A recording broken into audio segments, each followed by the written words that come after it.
મહેસાણા નજીક ઊંઝા હાઈવે પર bliss food કોર્ટમાં આવેલા પાર્લર ઉપર નાની દાઉ ગામના 3 શખ્સોએ 10,000ની ખંડણીની માંગ કરીને આતંક મચાવ્યો। પાર્લરના કાચ અને પંખાની તોડફોડ કરીને ગલ્લામાંથી 20,000 લૂંટીને ત્રણેય ગુંડા તત્વો ફરાર થઈ ગયા। સામે પાર્લરમાં નોકરી કરતા યુવકે મહેસાણા તાલુકા પોલીસ સ્ટેશનમાં ફરિયાદ નોંધાવી।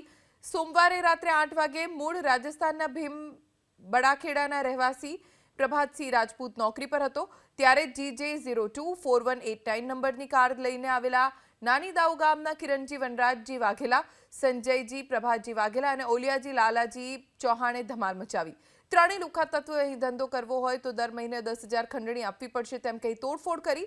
એટલું જ નહીં, પાર્લરના ગલ્લામાંથી ત્રણેય શખ્સોએ 20,000ની રોકડ રકમ લઈને કારમાં બેસી ફરાર થઈ ગયા। જ્યારે લુખ્ખા તત્વોએ આતંક મચાવ્યો ત્યારે પાર્લરના સીસીટીવી બંધ હાલતમાં હતા। નાની દાઉ ગામે આરોપીઓના ઘરે પણ પોલીસે તપાસ કરી, પરંતુ ત્યાંથી પોલીસને ખાલી હાથે પરત ફરવું પડ્યું। કિરણજી વાઘેલા, સંજયજી વાઘેલા, ઓલિયાજી ચૌહાણ આ ત્રણોએ ત્યાં મળી અને તેમની જે ફૂડ કોર્ટ છે ત્યાં તોડફોડ કરી હતી। તેમની જોડેથી ખંડની પેટે રૂપિયા માંગેલા હતા અને ત્યાં જે એમની રોકડ હતી તે લૂંટ ચલાવીને નાસી ગયેલા હતા।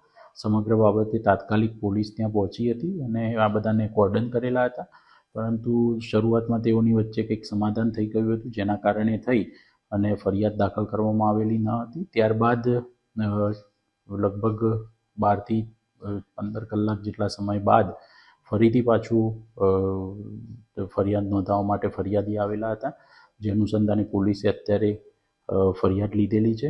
આ અંગેના સીસીટીવી પણ પોલીસ દ્વારા મેળવવામાં આવેલા છે।